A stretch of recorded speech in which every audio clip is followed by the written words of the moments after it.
Hello everyone and welcome to a new update of Castlevania Symphony of the Night. In today's video I'm going to discuss two topics. The first will be the game graphics and the second will be an interesting new feature I'm calling Adventure Mode. First of all, sorry for people who are expecting the demo of the Roll Chapel area, but in the past couple of weeks I've really got into doing the graphics for the castle. I think I mentioned in the previous channel update that I've been doing lots of the castle graphics recently and I've been on a bit of a roll, so I didn't want to interrupt that and I've been going through it all. And the good news is that I think by the end of this month, by the end of April 2025, I should have all of the graphics for the whole castle in the game. You can see some of the results of that here in Old Rox's quarters. But a lot of people ask if I'm going to include the Sega Saturn exclusive content, and the answer is yes, and you can have a sneak peek here at the Cursed Prison area. Another thing a few people have been asking recently is whether or not Pyron's still involved with the project. As you know, Pyron's a very experienced pixel artist and he was helping me out at the beginning with lots of the graphics because he's really good at using colour on the system. And the good news is, yes, he is still involved, he's still very passionate about the project, but he's been a bit busy with work and other things these past few months, so hasn't been able to contribute as much as he did before.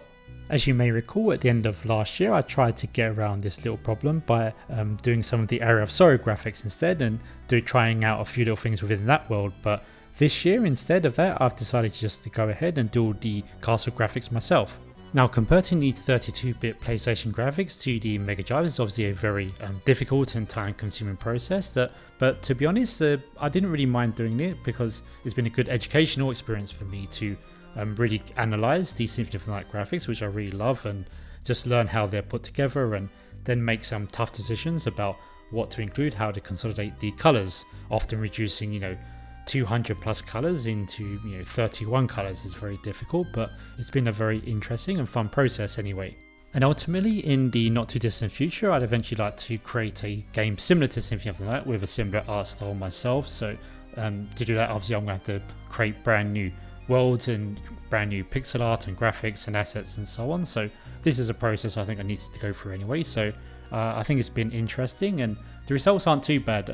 As I said, Pyron's still involved in the project, so as he gets more and more time in the future, we can gradually substitute the graphics that I've done for the ones that he's going to do in the future, so we can gradually update them that way. But in the meantime, you can see my graphics here. I don't think they're too bad. Before, when I used to try this maybe a year or two ago, it was the results weren't so great, but I feel I've definitely improved since then. So I hope you enjoy them. I hope they don't hurt your eyes too much. Okay, now let's move on to today's second topic, the so-called Adventure Mode. Adventure Mode is basically just a traditional Symphony of the Night Metroidvania gameplay. As I'm sure all of you know by now, my original intention with this project was to take Symphony of the Night and turn it into a Castlevania Bloodlines or Rondo of Blood style action platformer. And for fans of those games, don't worry, that's still my intention, but in addition to that I also want to add this Metroidvania mode too. And there are three basic reasons for this. First of all, I think a lot of people are very interested in this kind of mode, especially old school Castlevania Symphony of the Night fans, so it's always nice to please people, so I'm happy to include it in addition to the action mode. Now the second relates to the first, because even if people had been very happy with adventure mode, if it was going to take me like a huge amount of time, then I'm not sure if I'd have the time to do it. But after having put so much effort recently into converting all the graphics and looking at all the effort everyone else has put into, but doing the music and the other graphics assets, and also just myself programming the game physics and the enemy AI, the boss patterns and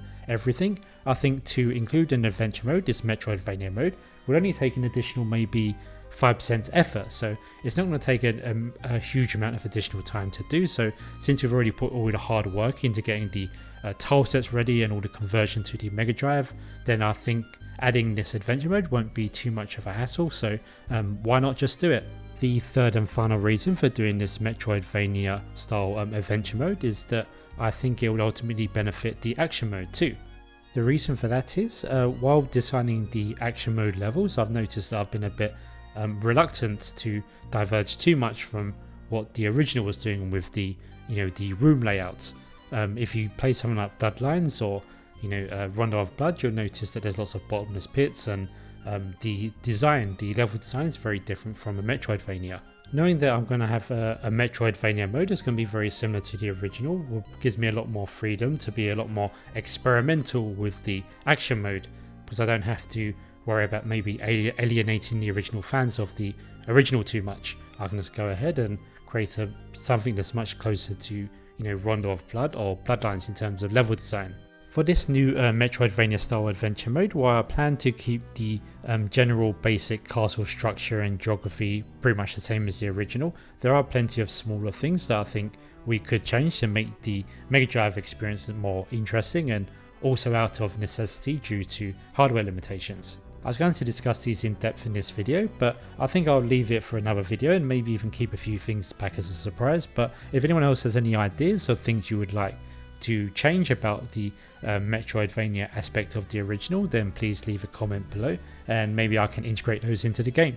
Okay, so that's about it for this video. Thanks very much for watching, and if you like this kind of content, don't forget to subscribe. I'm interested in this. And if you'd like to support my work further and get early previews of what I'm up to, then I have a Patreon account and any support is much appreciated. You won't go unrewarded. Until next time, farewell.